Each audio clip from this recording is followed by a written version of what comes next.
Hello, welcome to Storytime with Judy. Our book today is The Smart Cookie by Jory John and illustrated by Pete Oswald. Well, this cookie thinks he's not too smart and he doesn't like school too much. But when they have a special project that they have to do at school and they have to come up with something original, he decides to write a poem. Let's find out if he becomes a smart cookie or not, or if we really have to be a smart cookie to be special. Let's find out. Greetings, I'm a cookie. I live in a bakery on a street corner near a river. Come on in.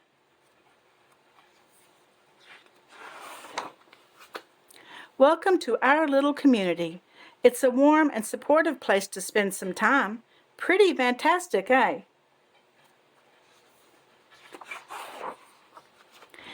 These days, life is sweet, but my journey wasn't always a cakewalk. When I was younger, I couldn't have imagined fitting in here. For a long time, I didn't feel comfortable speaking up or sharing my ideas. I didn't feel like a smart cookie.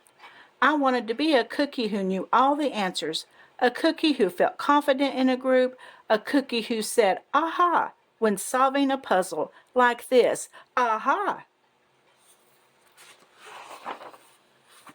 Looking back, I had some trouble in my early days. I went to school in a gingerbread house. Our teacher, Miss Biscotti, was kind and patient. When I arrived each morning, she'd wave at me and smile. But I didn't get the best grades, and I never raised my hand because I couldn't think of the answers as fast as the others. And I was the last to finish most tests. It wasn't because I didn't care, and it wasn't because I didn't try. Sometimes I'd get distracted and mess up, even though I knew the material. Those were the most frustrating moments of all. Once I misspelled the word dough. That was rough. Another time I added when I meant to subtract. Occasionally we'd have a lesson where I had absolutely no idea what was happening. I just couldn't keep up. I imagined that my desk was a raft and that I was completely lost at sea because that's what it felt like.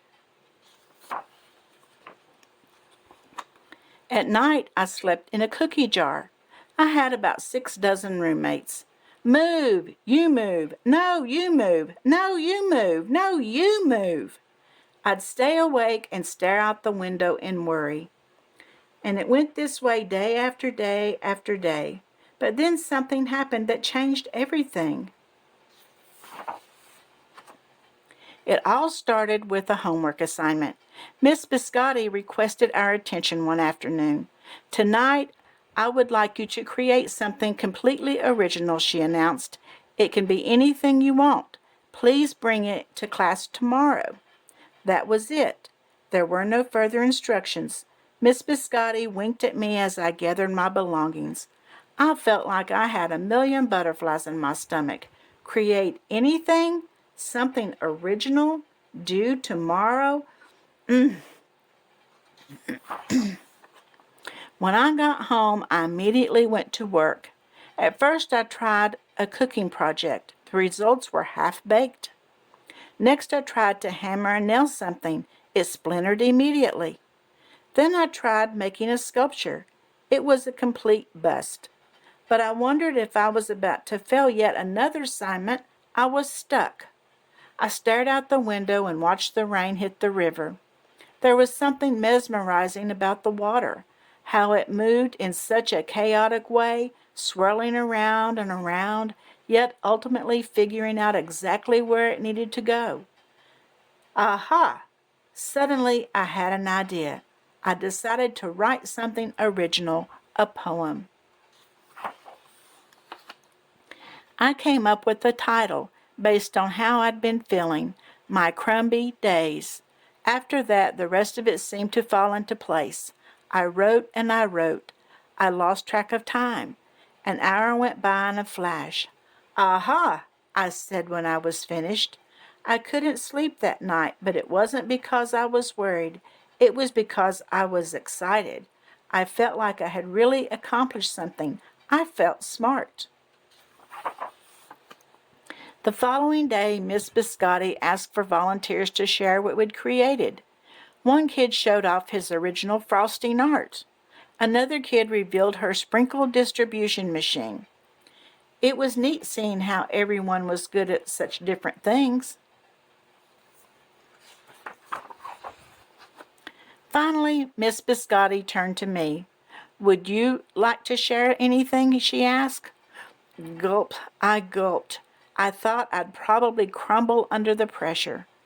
But I made my way up to the front of the classroom. I noticed my hands were shaking. My mouth went dry.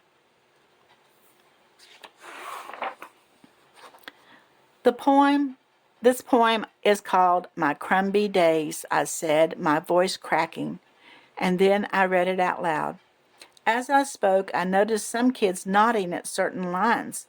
Other kids laughed at parts that were supposed to be funny. As I built toward the finale, I felt myself becoming more confident and animated. And in the end, everybody clapped and cheered. I promise you this, I'll never ever forget it. Miss Biscotti was beaming. "No one but you could have written that poem," she said. "It was completely original." Aha! I had done it.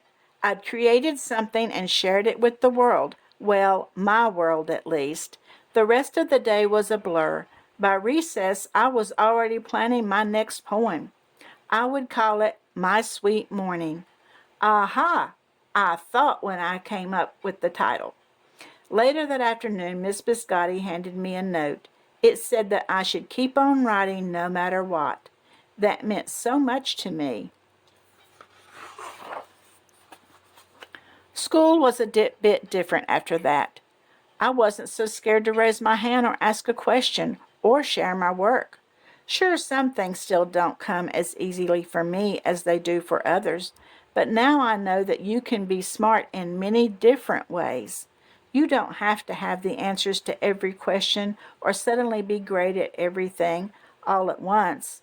You just need a chance to try all kinds of things to find out who you are and what you like to do. As for me, I learned that I can write and I can think up great ideas, and I've found plenty of other things I'm good at too. I no longer feel lost at sea. It's more like floating down a river. And the best part is, there's always more to learn. Because we're all smart cookies.